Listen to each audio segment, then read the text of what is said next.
कई बच्चों के अपहरण और इन सनसनीखेज हत्याओं की श्रृंखला ने कोल्हापुर और आसपास के इलाकों को वर्षों तक आतंकित कर दिया। बच्चों को शाम के बाद अकेले बाहर निकलने से पूरी तरह से रोक दिया गया था। बहनें सीमा मोहन गावित और रेणुका किरण शिंदे भारतीय सीरियल किलर हैं, जिन्हें 1990 और 1996 के बीच 13 बच्चों के अपहरण और उनमें से 5 की हत्या करने का दोषी ठहराया गया है। अपनी मां अंजनाबाई के सहयोग से वे पश्चिमी महाराष्ट्र के विभिन्न शहरों पुणे, ठाणे, कल्याण, कोल्हापुर और नासिक में सक्रिय थीं। रेणुका ने चतुरश्रृंगी मंदिर चोरी का प्रयास किया, जो विफल हो गया और रेणुका को पकड़ लिया गया। हालांकि वह अपने बच्चे के बेटे का उपयोग करके खुद को मुक्त करने में कामयाब रही, जिसे वह अपने साथ ले गई थी, ये तर्क देते हुए कि एक छोटे बच्चे वाली मां चोरी नहीं कर सकती। भीड़ ने उसे जाने दिया और रेणुका ने इस घटना को अपनी मां और बहन के साथ साझा किया। ये तब था जब परिवार ने छोटे बच्चों के साथ इन चोरी को अंजाम देने का फैसला किया, जिसमें बच्चे एक पन्नी और एक व्याकुलता दोनों के रूप में थे, ताकि उन्हें आसानी से बचने में मदद मिल सके। 1990 और 1996 के बीच परिवार ने अनुमानित 40 या अधिक बच्चों का अपहरण कर लिया, जिनमें से ज्यादातर पुणे, ठाणे, कल्याण, कोल्हापुर और नासिक में भीड़ भाड़ वाली जगहों जैसे मंदिर परिसर और मेला मैदानों से थे। अंततः उन पर 13 अपहरण का आरोप लगाया गया, ज्यादातर 5 साल से कम उम्र के बच्चे, और 10 हत्याएं, जबकि कुछ मामलों में बच्चों के लापता होने की रिपोर्ट दर्ज की गई थी। ये संभावना है कि कई अपहरणों की रिपोर्ट नहीं की गई क्योंकि बच्चे गरीब परिवारों से आते थे और पुलिस ने ध्यान नहीं दिया और अपहरण में भगदड़ वाली कार को किरण शिंदे चलाती थी। उनकी पहली हत्या का शिकार कोल्हापुर में एक भिखारी का बेटा था, जिसे जुलाई 1990 में रेणुका ने उठा लिया था। वे उसे पुणे ले आए और उसका नाम संतोष रखा। अप्रैल 1991 में वे उसे कोल्हापुर ले गए, जहां सीमा को महालक्ष्मी मंदिर में एक भक्त का पर्स चुराने की कोशिश करते हुए पकड़ा गया था। सीमा से ध्यान हटाने के लिए अंजनाबाई ने संतोष को बल से नीचे गिरा दिया। तब उस समय बमुश्किल 1 वर्ष का था। उसे चोटें आईं। इसके बाद हुई हाथापाई में सीमा भागने में सफल रही। खून से लथपथ संतोष रोता रहा तो परिजन पकड़े जाने से परेशान हो गए।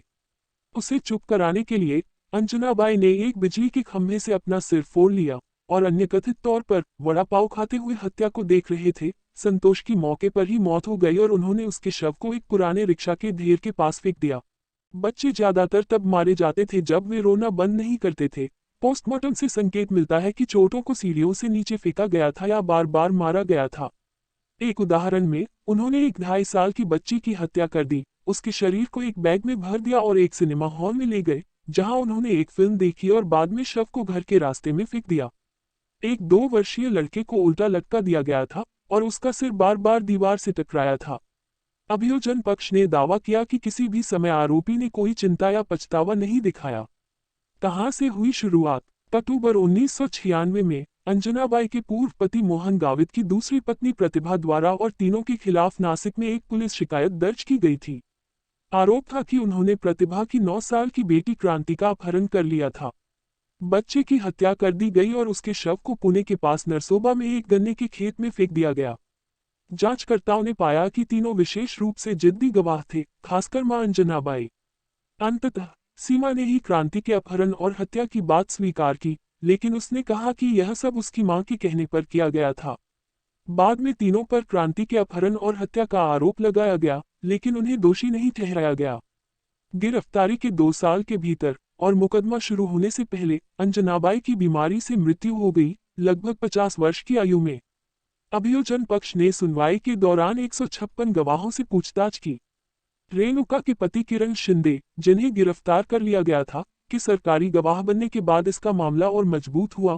उन्होंने इस बात का विवरण दिया कि अपराध कैसे किए गए और शवों का निपटारा कैसे किया गया और अंजनाबाई, रेणुका और सीमा ने इसमें कैसे हत्याएं की।